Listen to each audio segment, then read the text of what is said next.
അപ്പൊ നമ്മളൊരു പുതിയ വീഡിയോ ആയിട്ട് വന്നിരിക്കുകയാണ്. ഇന്നും നമ്മൾ ഇതേപോലെ തന്നെ കുറച്ച് സിനിമാ ലോകത്തെ വാർത്തകളായിട്ടാണ് വന്നിട്ടുള്ളത്. അപ്പോൾ വിഷ്ണുട്ടാ, എന്താ പുതിയ വാർത്തകളും കാര്യങ്ങളൊക്കെ? പുതിയ ലേറ്റസ്റ്റ് ആയിട്ട് എല്ലാവരും കേൾക്കാൻ ആഗ്രഹിക്കുന്ന ഒരു വാർത്ത എന്ന് പറയുന്നത് അല്ലു അർജുന്റെ പുതിയ പടത്തിനെ പറ്റിയിട്ടാണ്. ഇപ്പൊ ഒരു മാസീവ് ഹിറ്റ് സമ്മാനിച്ച് ഇന്ത്യയിലെ തന്നെ ഏറ്റവും വലിയ കളക്ഷൻ റെക്കോർഡ് ഇട്ട സിനിമ, കഴിഞ്ഞ വർഷത്തെ highest grosser of the year ആയിരുന്നു. ഇപ്പൊ ഇന്ത്യയിലെ തന്നെ ഹയസ്റ്റ് ഗ്രോസർ ഫിലിംസിലും ഒന്ന്. അപ്പോൾ ആ സിനിമ അഭിനയിച്ച് കഴിഞ്ഞ് അടുത്ത അല്ലു അർജുന്റെ ഏതായിരിക്കും സിനിമ എന്നുള്ള ഒരു സംഗതി ഉണ്ടായിരുന്നു. അപ്പൊ അല്ലു അർജുന്റെ പുതിയ പടം, അതായത് അല്ലു അർജുൻ 22 സംവിധാനം ചെയ്യുന്നത് അറ്റ്ലിയാണ്. അറ്റ്ലി സൽമാൻ ഖാന്റെ പ്രൊജക്റ്റായിട്ട് കുറച്ച് കാലമായിട്ട് അതിനെ പറ്റിയിട്ട് പല വാർത്തകളും വന്നുകൊണ്ടിരിക്കുന്നത്. അപ്പോഴാണ് പെട്ടെന്ന് ഇങ്ങനൊരു വാർത്ത വരുന്നത്. അറ്റ്ലിയുടെ 6ാമത്തെ പടം, അല്ലു അർജുന്റെ 22ാമത്തെ പടം. അവരുടെ കോംബോയിൽ ഇന്ത്യയിലെ തന്നെ ഏറ്റവും ചെലവേറിയ സിനിമ എന്നുള്ള ലെവലിൽ വരാൻ പോകുന്ന പടമായിരിക്കും അല്ലു അർജുൻ 22. അത് നമ്മളിപ്പോൾ കേൾക്കുന്ന വാർത്ത എന്ന് വെച്ച് കഴിഞ്ഞാൽ മൈത്രി മൂവി മേക്കേഴ്സും സൺ പിക്ചേഴ്സും പിന്നെ ഏത് വലിയൊരു പ്രൊഡക്ഷൻ ഹൗസും കൂടി ഒരുമിച്ച് നിർമ്മിക്കുന്ന പടമാണെന്നാണ് കേൾക്കണത്. ആ സിനിമയുടെ സാലറി മാത്രം, അതായത് ആക്ടർ ഡയറക്ടർ സാലറി മാത്രം 400 കോടി അടുത്ത് ഉണ്ടെന്നാണ് കേൾക്കണത്. അതിൻ്റെ കൂടെ തന്നെ അല്ലു അർജുൻ പുഷ്പലി ചെയ്തതുപോലെ തന്നെ പ്രോഫിറ്റ് ഷെയറിങ് കൂടി ഉണ്ടെന്നാണ് കേൾക്കുന്നത്. അപ്പോൾ ഈ വരുന്ന April 8 നമ്മുടെ അല്ലു അർജുൻ്റെ ബർത്ത്ഡേ ആണ്. അപ്പോൾ ഒരു പ്രൊമോ വീഡിയോ ഒരു അപ്ഡേറ്റ് അല്ലെങ്കിൽ ഒരു അനൗൺസ്മെന്റ് ആണ് നമ്മൾ എക്സ്പെക്ട് ചെയ്യുന്നത്. പ്രോപ്പർ ആയിട്ടൊരു അനൗൺസ്മെന്റ് വീഡിയോ തന്നെ ആയിരിക്കും ആ ദിവസം വരെ. അതുപോലെ തന്നെ പ്രിയങ്ക ചോപ്രയാണ് സിനിമയിൽ നായികയായിട്ട് വരാൻ പോകുന്നത്. അല്ലു അർജുൻ ആദ്യമായിട്ട് ഡുവൽ റോള് അഭിനയിക്കാൻ പോകുന്ന സിനിമ എന്നുള്ള പ്രത്യേകത കൂടി ഈ സിനിമയ്ക്കാണ്. അതെ, അല്ലു അർജുൻ ഇതിനു മുമ്പ് 2 ഗെറ്റപ്പിൽ സിനിമകൾ വന്നിട്ടുണ്ട്. നമ്മളെ പുഷ്പ, ഇതിൽ ട്വിൻസ് ആയിട്ടാണ് വരുന്നത്. അത് ഫസ്റ്റ് ടൈം. അതെ, ഫസ്റ്റ് ടൈം ആണ്. അതെ. ഇത് ആദ്യം 2 ഹീറോ സബ്ജക്റ്റ് ആയിട്ടാണ് പ്ലാൻ ചെയ്തിട്ടുണ്ടായിരുന്നത്. പിന്നെ ഇത് എന്താ പറയാ, ഏട്ടൻ സ്റ്റോറി ആണ് ഇപ്പൊ അവര് ചെയ്യാൻ പോകുന്നത്. ഇതിന്റെ പുറമെ തന്നെ ഇനിയിപ്പോ ലേറ്റസ്റ്റ് ആയിട്ട് വരുന്ന ഒരു വാർത്ത അജിത്തിന്റെ, നമ്മുടെ ഗുഡ് ബാഡ് അഗ്ലിയുടെ, അതും മൈത്രി മൂവി മേക്കേഴ്സിന്റെ പടം, അതും മൈത്രി സെയിം പ്രൊഡക്ഷൻ ഹൗസിന്റെയാണ്. അപ്പൊ ആ സിനിമയുടെ ട്രെയിലറിനെ പറ്റിയിട്ടുള്ളതാണ് പുതിയ അപ്ഡേറ്റ്.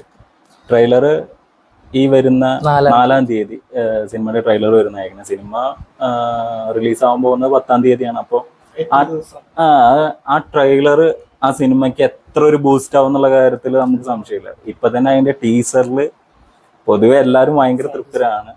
ആദിക് രവിചന്ദ്രൻ എങ്ങനെ നമുക്ക് മാർക്ക് ആന്റണി തന്നോ അതേപോലെ ആഘോഷാക്കാവുന്ന തരത്തിലുള്ള ഒരു സിനിമയാണ് എല്ലാവരും പ്രതീക്ഷിക്കുന്നത്. അജിത്തിന്റെ കഴിഞ്ഞ 63 പടങ്ങളുടെ റെഫറൻസ് സിനിമയിൽ ഉണ്ടാവുന്ന കേൾക്കുന്നത്.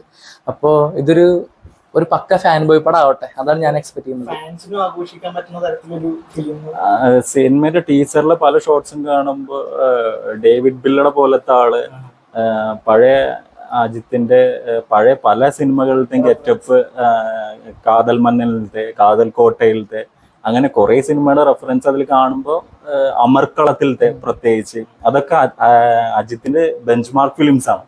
അപ്പൊ അതിന്റെ ഒക്കെ ഓരോ ഇത് കാണുകയും പിന്നെ യങ് ആയിട്ടുള്ള അജിത്ത് മുതൽ എന്താ പറയുക മിഡ് ഏജിലുള്ള അജിത്ത് വരെ കാണിക്കുന്നത് ഭയങ്കര രസകരമായിരിക്കും സിനിമ എന്ന് പ്രതീക്ഷിച്ചു. സിനിമയിൽ നിന്ന് ഇപ്പോൾ ഒരു ടീസറും 2 സോങ്ങും പുറത്തു വന്നിട്ടുണ്ടെങ്കിൽ ഇപ്പൊ 4-ാം തീയതി ട്രെയിലറും 10-ാം തീയതി പടം റിലീസാണ്. ട്രെയിലറും കൂടി വന്നു കഴിഞ്ഞാൽ അത് ഫുൾ ഓൺ ആയിരിക്കും സംഗതി. പിന്നെന്താ തമിഴ് സിനിമ എന്നുള്ള വാർത്തകൾ? തമിഴ് സിനിമയിലെ ഏറ്റവും എക്സൈറ്റിംഗ് ആയിട്ടുള്ള വാർത്ത എന്ന് പറഞ്ഞു കഴിഞ്ഞാൽ വിജയുടെ പുതിയ സിനിമ വാർത്തയാണ്. വിജയുടെ പുതിയ സിനിമ പ്രോപ്പറായിട്ട് വിജയുടെ എല്ലാ സിനിമകളിലും ഒരു റിലീസ് ഡേറ്റ് അനൗൺസ് ചെയ്യും. അതിൽ നിന്ന് മാറാണ്ട് അതിൽ തന്നെ കറക്റ്റ് ആയിട്ട് റിലീസ് ചെയ്യാനുള്ളത്. ഇപ്പൊ ഒക്ടോബറിൽ വരും എന്ന് പറഞ്ഞ ജനനായകൻ, അതായത് അദ്ദേഹത്തിന്റെ ലാസ്റ്റ് ഫിലിം, അത് പൊങ്കലിലേക്ക്, അതായത് January 9 പൊങ്കലിനോടനുബന്ധിച്ചിട്ട് റിലീസാക്കുക എന്നുള്ള തരത്തിലേക്ക് ടീം അതിന്റെ ഡിസിഷൻ മാറ്റിയിരിക്കുകയാണ്. അത് ഒഫീഷ്യൽ അനൗൺസ്മെന്റ് വരുന്നതിന് മുമ്പ് നമ്മൾ പറഞ്ഞിട്ടുണ്ടായിരുന്നു സിനിമ പൊങ്കലിന് റിലീസ് ആവുന്നുള്ള കാര്യം. അന്ന് ഒഫീഷ്യൽ പോസ്റ്റ് വന്നിട്ടുണ്ടായിരുന്നില്ല എന്നുള്ളൂ. നമുക്ക് പൊങ്കലിനാണ് സിനിമ ഒരു ഐഡിയ ഉണ്ടായിരുന്നു. സിനിമയുടെ OTT ആണ് അടുത്തത് എക്സൈറ്റിംഗ് ആയിട്ട് ന്യൂസ്. ഇപ്പോൾ സിനിമ റിലീസ് പോസ്റ്റ്പോൺ ചെയ്യാനുള്ള മെയിൻ കാരണം എന്താ വെച്ച് കഴിഞ്ഞാല് ആ സിനിമയിൽ എന്തോ കാര്യമായിട്ടുള്ള രാഷ്ട്രീയം സംസാരിക്കുന്നുണ്ട്. നമ്മുടെ തോന്നുന്നു സർക്കാരൊക്കെ പോലെ എന്തോ കാര്യമായിട്ട് രാഷ്ട്രീയ ആ സിനിമയിൽ സർക്കാരിനെക്കാട്ടി എന്തോ ഒരു കാര്യം സിനിമയിൽ സംസാരിക്കുന്നുണ്ട്. അപ്പോൾ ആ സിനിമ 2026 റിലീസ് ചെയ്യുകയാണെങ്കിൽ എന്താ പറയുക, വിജയ്ക്ക് ഇലക്ഷൻ വരുന്നുണ്ടല്ലോ, അപ്പൊ അദ്ദേഹത്തെ രാഷ്ട്രീയത്തിനും കൂടി കുറച്ചുകൂടി ഉപകാരപ്പെടും. ഒന്നാമത്തെ കാരണം അതാണ്. അടുത്ത കാരണം എന്താ വെച്ച് കഴിഞ്ഞാൽ വിജയുടെ സിനിമ എന്ന് പറയുമ്പോൾ ആമസോൺ പ്രൈം അല്ലെങ്കിൽ നെറ്റ്ഫ്ലിക്സ്, ഈ 2 വലിയ ആൾക്കാർ മാത്രമേ OTTക്ക് വാങ്ങുള്ളൂ. 2025 ഈ 2 പ്ലാറ്റ്ഫോംസിന്റെ OTT ഫില്ലായിട്ടുണ്ട്. അപ്പൊ അതും കൂടിയാണ് എന്താ പറയാ സിനിമ 2026 മാറ്റാനുള്ള കാരണം. പിന്നെ ആ സിനിമ OTT ഒരു വലിയ എമൗണ്ടാണ് വാങ്ങിയിട്ടുള്ളത്. അത് തമിഴ് സിനിമയിൽ നോക്കുകയാണെങ്കിലും വിജയുടെ നോക്കുകയാണെങ്കിലും വലിയൊരു എമൗണ്ടാണ് എന്താ പറയാ OTT വാങ്ങിയിട്ടുള്ളത്. ലിയോയേക്കാൾ ആമസോൺ പ്രൈം ആണ് അത് വാങ്ങിയിട്ടുള്ളത്. ഒഫീഷ്യലായിട്ടുള്ള അനൗൺസ്മെന്റ് വരും ദിവസത്തിൽ തന്നെ അത് അവർ ഒഫീഷ്യലായിട്ട് പോസ്റ്റർ അനൗൺസ് ചെയ്യുന്നതാണ്. പിന്നെ അതുപോലെ തന്നെ സ്പെഷ്യൽ ആയിട്ടുള്ള കാര്യം എന്താണെന്ന് വെച്ച് കഴിഞ്ഞാൽ വിജയുടെ റീസെന്റ് വന്ന എല്ലാ OTT ഫിലിംസും 4 വീക്ക്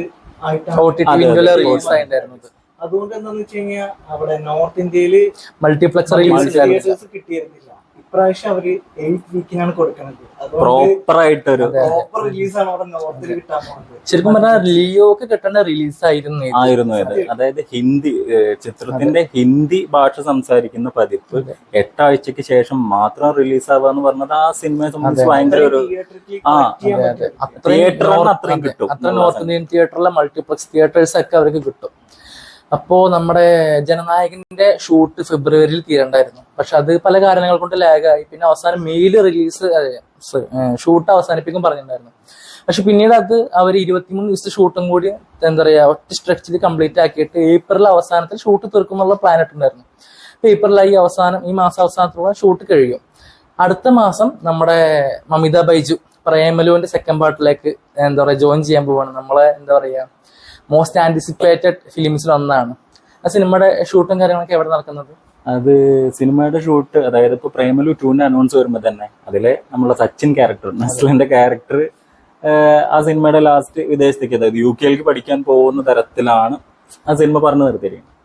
ഈ സിനിമയുടെ അനൗൺസ്മെന്റിന്റെ സമയത്ത് തന്നെ പ്രേമലുവിന്റെ ടൈറ്റിൽ പോസ്റ്ററും മറ്റതൊക്കെ കാണിക്കുന്ന സമയത്ത് UK പ്രധാനപ്പെട്ട ലൊക്കേഷൻ എന്നുള്ള രീതിയിൽ ഇതിന് ഫോറിൻ ലൊക്കേഷൻ കൂടി ഉൾപ്പെടുത്തിയിട്ട് ഫോറിൻ ലൊക്കേഷൻ മാത്രമല്ല നാട്ടിലും ഉൾപ്പെടെ അപ്പോൾ ഫോറിൻ ലൊക്കേഷൻ കൂടി ഉൾപ്പെടുന്ന തരത്തിലായിരിക്കും സിനിമയുടെ ഫുൾ വർക്ക് ആവുന്നത്. എന്ന് വെച്ച് കഴിഞ്ഞാൽ ആ സ്ക്രിപ്റ്റിന്റെ മുകളിൽ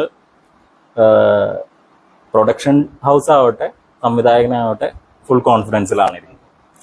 അതുപോലെ തന്നെ അടുത്ത വർഷമാണ് സിനിമ ഇറങ്ങാൻ പോകുന്നത്. അതെ, എനിക്ക് തോന്നുന്നു അടുത്ത വർഷം ഫെബ്രുവരിയിൽ തന്നെ പ്രേമലു റിലീസായ സമയത്ത് തന്നെയാണ് അവര് സെക്കൻഡ് പാർട്ട് റിലീസാക്കാൻ പ്ലാൻ ഇടുന്നത്. ഫെബ്രുവരി വാലന്റൈൻസ് ഡേ റൊമാൻറ്റിക് ഫിലിം അല്ലെങ്കിൽ റൊമാൻറ്റിക് കോമഡി സിനിമ മലയാളത്തിലെ മോസ്റ്റ് ആന്റിസിപ്പേറ്റഡ് ഫിലിംസിലുള്ള ഒരേ റോം കോം വേണമെങ്കിൽ നമുക്ക് പ്രേമലുടെ സെക്കൻഡ് പാർട്ട് ആണെന്ന് പറഞ്ഞു. നമ്മുടെ നാട്ടിൽ മാത്രമല്ല സിനിമയ്ക്ക് ഫാൻസ് ഉള്ള. അത് ഇപ്രാവശ്യം എന്താന്ന് വെച്ച് കഴിഞ്ഞാൽ ചിലപ്പോ അത് ഒരുമിച്ച് പല ലാംഗ്വേജുകളും റിലീസ് ചെയ്യും. മൂന്ന് ലാംഗ്വേജ് മലയാളം, തമിഴ്, തെലുങ്ക് റിലീസ് ചെയ്യുന്നുള്ള കാര്യത്തില് പിന്നെ രാജമൗലി പടം എടുക്കുന്ന കാര്യം ഷുവർ ആണല്ലോ. അതെന്താന്ന് വെച്ച് കഴിഞ്ഞാൽ ആദ്യത്തെ സിനിമയിൽ തന്നെ നെസ്ലൻ അത് കഴിഞ്ഞിട്ട് വേണം അടുത്ത. അതെ മോളിവുഡ് ടൈംസ് നമ്മുടെ അഭിനവ് സുന്ദർ നായകന്റെ from the director of Mukundan associates. വളരെ പ്രതീക്ഷയുള്ള സിനിമ, ഒരു പാത്ത് ബ്രേക്കിംഗ് ആയിട്ടുള്ള ഒരു പടമായിരുന്നു മലയാളത്തിൽ. പല ആൾക്കാർക്കും ഇഷ്ടമല്ലാത്ത എന്നാ ഒരുപാട് അത്ര തന്നെ ആൾക്കാർക്ക് ഇഷ്ടമുള്ള ഒരു സിനിമ. എന്റെ ഫേവറേറ്റ് ഫിലിം. കാരണം ആരോടും നന്ദി പറയാനില്ല എന്ന് പറഞ്ഞിട്ട് തുടങ്ങിയൊരു സിനിമയാണല്ലോ അത്. അത് അതിൽ വിനീത് തന്നെ പറഞ്ഞിട്ടുണ്ടായിരുന്നു വേണ്ട എന്താന്ന് വെച്ച് കഴിഞ്ഞാൽ അഭിനവിന്റെ ഫുൾ ഫ്രസ്ട്രേഷൻ ആ സിനിമയുടെ ടൈറ്റിൽ കാർഡ് മുതൽ നമുക്ക് കാണാൻ പറ്റും എന്നുള്ളതായിരുന്നു. അതുപോലത്തെ ഒരു സിനിമ തന്നെ ആയിരിക്കും മോളിവുഡ് ടൈംസ് എക്സ്പെക്ട് ചെയ്യുന്നത്. അത് 2026 റിലീസാണ് അവർ പ്ലാൻ ചെയ്യുന്നത്. ഓക്കെ. ഏത് അജിത്തിന്റെ അടുത്ത പടം? അജിത്തിന്റെ അടുത്ത പടത്തിനെ പറ്റിയിട്ട് കുറച്ച് എക്സൈറ്റിംഗ് ആയിട്ടുള്ള ന്യൂസുകളുണ്ട്. എന്താണെന്ന് വെച്ച് കഴിഞ്ഞാല് ഇപ്പൊ സിരുത്തൈ ശിവ ആയിരുന്നു അടുത്ത പടം ഡയറക്ട് ചെയ്യുക എന്നുള്ള തരത്തിലൊരു വാക്ക് കേട്ടിരുന്നു. എല്ലാവർക്കും അത് കേൾക്കാൻ അത്ര ഇഷ്ടമുള്ള ഒരു വാർത്ത ആയിരുന്നില്ല. പിന്നെ അതല്ലാതെ കേട്ടിരുന്ന ഒരു പേര് വിഷ്ണുവർദ്ധന്റെ ആയിരുന്നു. അതെല്ലാവർക്കും ഭയങ്കര കോൺഫിഡൻസ് ആയിട്ടുള്ള സംഗതി. കാരണം അജിത്തിന്റെ ബില്ല, ആരംഭം പോലുള്ള സ്റ്റൈലിഷ് ആയിട്ടുള്ള എല്ലാ ഫിലിംസും തന്ന ആളാണ് വിഷ്ണുവർദ്ധൻ. വിഷ്ണുവർദ്ധൻ ഇപ്പൊ തമിഴിൽ കുറച്ചായി സിനിമ ചെയ്തിട്ട് എങ്കിലും ഷേർഷാ പോലുള്ള സിനിമയ്ക്ക് ഹിന്ദിയിൽ അദ്ദേഹം തന്നെയാണ് ഡയറക്ട് ചെയ്തിട്ടുള്ളത്. അപ്പോ ഈ രണ്ട് പേരുകളും പറഞ്ഞു കേൾക്കുന്നതിനൊപ്പം പറഞ്ഞു കേട്ട പേരാണ് ഇപ്പോ. അതെ, ധനുഷിന്റെ പേരാണ് നമുക്ക് കേൾക്കാനുള്ളത്. ഇപ്പോ റീസെന്റ് വന്നൊരു വാർത്തയാണ്. പക്ഷെ ധനുഷ് കഴിഞ്ഞെല്ലാം നമ്മുടെ റായൻ സിനിമയുടെ ഷൂട്ട് നടക്കുമ്പോഴാണ് ഇതൊന്ന് മീറ്റ് ചെയ്തിട്ട് അജിത്തിനോട്ടൊരു കഥ പറഞ്ഞിട്ടുണ്ടായിരുന്നത്. ഇപ്പൊ ഈ അടുത്ത് ഒക്ടോബറിലാണ് അദ്ദേഹത്തിന് ഇപ്പൊ റേസിംഗ് നടന്നുകൊണ്ടിരിക്കണല്ലോ. അപ്പൊ റേസിംഗ് ഒക്ടോബറിലാണ് കംപ്ലീറ്റ് ആവുക. അപ്പൊ അത് കഴിഞ്ഞാലും നമുക്ക് ഇനി ഈ സിനിമയാണോ അതോ ഇമ്മീഡിയറ്റ് വേറൊരു സിനിമ സ്റ്റാർട്ട് ചെയ്യുന്നുള്ളത് നമുക്ക് അറിയാൻ പറ്റുള്ളൂ. അതുപോലെ തന്നെ പുഷ്കർ ഗായത്രി അവര് ഒരു കംപ്ലീറ്റ് സ്ക്രിപ്റ്റ് അജിത്തിന് വേണ്ടി റെഡിയാക്കി വെച്ചിട്ടുണ്ടെന്ന് പറയുന്നുണ്ട്. പുഷ്കർ ഗായത്രി എന്ന് പറയുമ്പോ വിക്രം വേദ, സുഴൽ രണ്ടാം ഭാഗം ഇപ്പൊ വന്നതിന്റെ അതിന്റെ ഒരു പ്രസ് മീറ്റിന്റെയും കാര്യങ്ങളൊക്കെ അതും ഇപ്പൊ നല്ല അഭിപ്രായത്തിലാണ് ആ സംഗതി പോയിക്കൊണ്ടിരിക്കുന്നത്. അപ്പൊ അവര് ആ ടീം അജിത്തിന് വേണ്ടിയിട്ട് ഒരു സിനിമയുടെ കാര്യം എന്ന് പറയുമ്പോൾ ആ ടീമിൽ ഉൾക്കൊള്ളുന്ന ആൾക്കാർ ഇപ്പോ വിക്രമേന്ദ്ര ഡയലോഗ്സ് എഴുതിയിരിക്കുന്ന മണികണ്ഠനാണ്. അപ്പോ അതൊരു പവർഫുൾ ടീമാണ്. അത് അജിത്തിന്റെ സിനിമ വരിക എന്ന് പറഞ്ഞാൽ വിക്രം വേദ പോലെ ഒരു നല്ലൊരു സിനിമ വേറൊരു എക്സൈറ്റിംഗ് ആയിട്ടുള്ള സംഗതി ആയിരിക്കും. അതെ. പിന്നെ നമ്മുടെ STRന്റെ പുതിയ പടത്തിന്റെ ഷൂട്ട് സ്റ്റാർട്ട് ചെയ്തിട്ടുണ്ടായിരുന്നല്ലോ, നമ്മുടെ STR49. അത് പാർക്കിംഗ് ഡയറക്ടറാണ് രാംകുമാർ ബാലകൃഷ്ണൻ. പാർക്കിംഗ് സിനിമ കണ്ട എല്ലാവർക്കും പടത്തിനോട് എക്സ്പെക്ടേഷൻ ഉണ്ടാവും. നമ്മളുടെ അയ്യപ്പനും കോശിയൊക്കെ പോലെ ഒരു ഈഗോ വെച്ചിട്ട് ഇപ്പൊ ഹരീഷ് കല്യാണും പിന്നെ MS ഭാസ്കറും ആയിരുന്നു അതിന് വേണ്ടിട്ട് ഒരു പാർക്കിംഗ് സ്പേസിനെ ചൊല്ലിയിട്ടുള്ള ഒരു സംഗതി ചെറിയൊരു ഇത് വെച്ചിട്ട് അത്രയും നല്ലൊരു സിനിമയാണ്. ഒരു ബിഗ് ബാങ് ചെറിയൊരു സംഭവത്തിന് വലിയൊരു പ്രശ്നത്തിലേക്ക് ഒരു അങ്ങോട്ടും ഇങ്ങോട്ടും കൊന്നാലും ഈഗോ എന്ന് പറഞ്ഞ സംഗതി വന്ന. അപ്പൊ STR അങ്ങനെ ഒരു ഡയറക്ടറെ തെരഞ്ഞെടുത്തതിൽ ഞാൻ ഹാപ്പിയാണ്. STR രണ്ടാമത് വന്ന് ചെയ്യുന്ന ഓരോ പ്രൊജക്റ്റും ഭയങ്കര തഗ് ലൈഫിന് ശേഷം ഇമ്മീഡിയറ്റ് റിലീസ് ആവാൻ പോകുന്ന ഫിലിമാണത്. ഇതിലിപ്പോ സന്താനം ജോയിൻ ചെയ്യും എന്നുള്ള ഒരു സംഗതി, അതായത് സന്താനത്തിലെ കോമഡിയനെ ഭയങ്കരമായിട്ട് മിസ് ചെയ്യുന്ന ആൾക്കാരാണ് നമ്മളൊക്കെ. അദ്ദേഹം ഹീറോ ആയിട്ട് സബ്ജക്റ്റുകൾ വന്നു തുടങ്ങിയ മുതല് പിന്നെ ഒരു കൊമേഡിയൻ സന്താനത്തിൽ നമ്മൾ കണ്ടില്ല, മതഗത രാജ റിലീസ് വന്നപ്പോഴും നമുക്ക് അയാള് അങ്ങനെ ആയിരുന്നല്ലോ പണ്ട് എന്നുള്ള സംഗതി അയാളെ ഭയങ്കരമായിട്ട് മിസ് ചെയ്യുന്നതാണ്. അതേപോലെ തന്നെ സന്താനം അല്ലാതെ ഇപ്പൊ ഈ ഡ്രാഗൺ സിനിമയില് കയാദ് ലോഹർ നമ്മുടെ ഇവിടെ 19ാം നൂറ്റാണ്ട് എന്ന് പറഞ്ഞ സിനിമയിൽ അഭിനയിച്ചിട്ട് മുമ്പേ, പക്ഷെ ഈ ഡ്രാഗൺ ഫിലിം വന്നതിന് പ്രദീപിന്റെ ഒപ്പം ഒരു പേരായിട്ട് വന്നപ്പോ കുറച്ചും കൂടി ആള് ഫാമിലിക്ക് വന്നത്. അപ്പൊ ആ സിനിമയെ പറ്റിയിട്ടും എക്സൈറ്റിംഗ്. പടത്തിന്റെ ഷൂട്ട് എവിടെ നടക്കുന്നത്? ഒരു PT മാഷോ എങ്ങനെ എന്തോ അത് നമുക്ക് ചെന്നൈയിൽ കോളേജ് പോർഷൻസ് ചെയ്യാൻ ബുദ്ധിമുട്ടാണുള്ളത് STRനൊക്കെ. അപ്പൊ പുറത്താണ് ഷൂട്ട്. അടുത്ത വർഷമാണ് സിനിമ റിലീസ് പ്ലാൻ ചെയ്യുന്നത്. STR ഈ സിനിമ അനൗൺസ് ചെയ്തതിന്റെ ഒപ്പം തന്നെ എക്സൈറ്റിംഗ് ആയിട്ട് STR തന്ന അടുത്ത വരാൻ പോകുന്ന STRന്റെ ഒരു സിനിമ കൂടി പറയാന്നുണ്ടെന്നുണ്ടെങ്കിൽ അശ്വതിന്റെ. അതിപ്പോ ഓമൈ കടവുള് ഡ്രാഗണും വന്നേ. പിന്നെ അദ്ദേഹം ഒരു പ്രോമിസിംഗ് ഡയറക്ടർ ആയിട്ടാണ് നിൽക്കുന്നത്. അപ്പൊ STRന്റെ ഒരു ഫിലിമും കൂടി നമുക്ക് കാത്തിരിക്കാം. STR51 ആണ് അത്. അതിനുശേഷമാണ് STR50ലേക്ക്, അതൊരു വലിയ സിനിമ 15 അതിലേക്ക് അതിനുശേഷം കിടക്കുക. ആ രണ്ട് പ്രൊജക്റ്റിനെ പറ്റിയിട്ടും ഹോപ്പ്ഫുൾ ആണ്.